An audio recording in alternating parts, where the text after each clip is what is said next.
इस उत्सव में उपस्थित देवभूमि से महाराष्ट्र के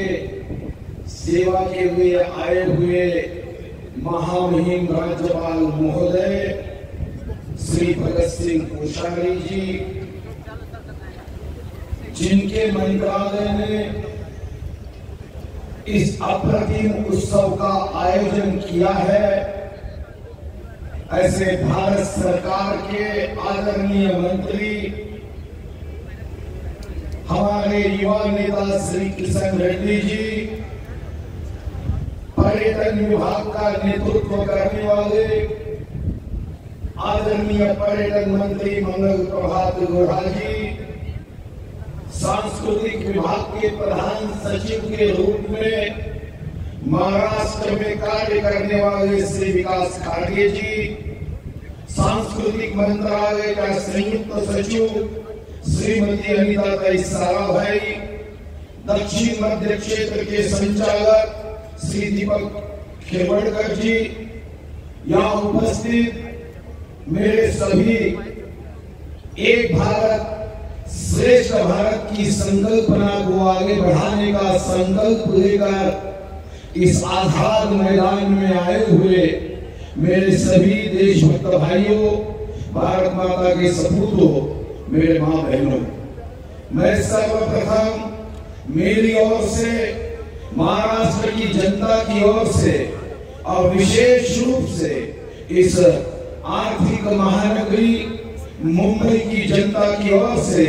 आदरणीय किशन रेड्डी जी को तहे दिल से, हृदय से धन्यवाद देता हूं कि इस वर्ष उन्होंने राष्ट्रीय संस्कृति महोत्सव, भारतीय सांस्कृतिक विरासत के इस उत्सव को मुंबई के आजाद मैदान में करने का निर्णय किया, इसलिए मैं आपको तहे दिल से धन्यवाद देता हूं। ये बात सही है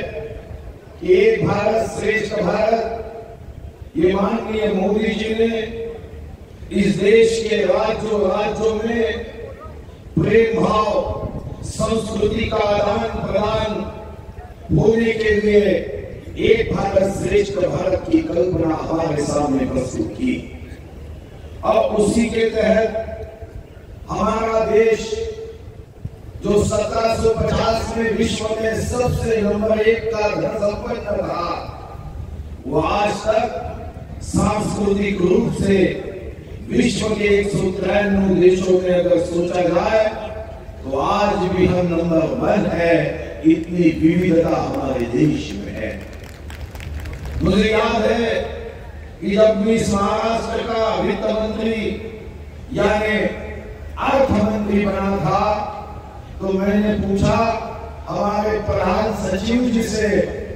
कि आर्थिक दृष्टिकोण से देश के विश्व के 193 देशों में हम कौन से नंबर पे है। मुझे कुछ दिनों के बाद अभ्यास करते हुए जवाब मिला कि हम महाराष्ट्र के नाते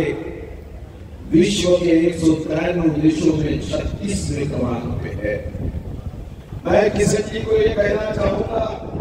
कि अगर सांस्कृतिक दृष्टिकोण से महाराष्ट्र की भूमि में उत्सव होने जा रहा है,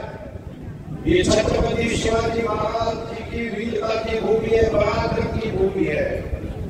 अध्यात्म की भूमि है, तो उसके साथ सांस्कृतिक विरासत, सांस्कृतिक महोत्सव जहां हो रहा है वो भी विश्व में टॉप 10 में आएगा। ये हमारे महाराष्ट्र की विशेषता है।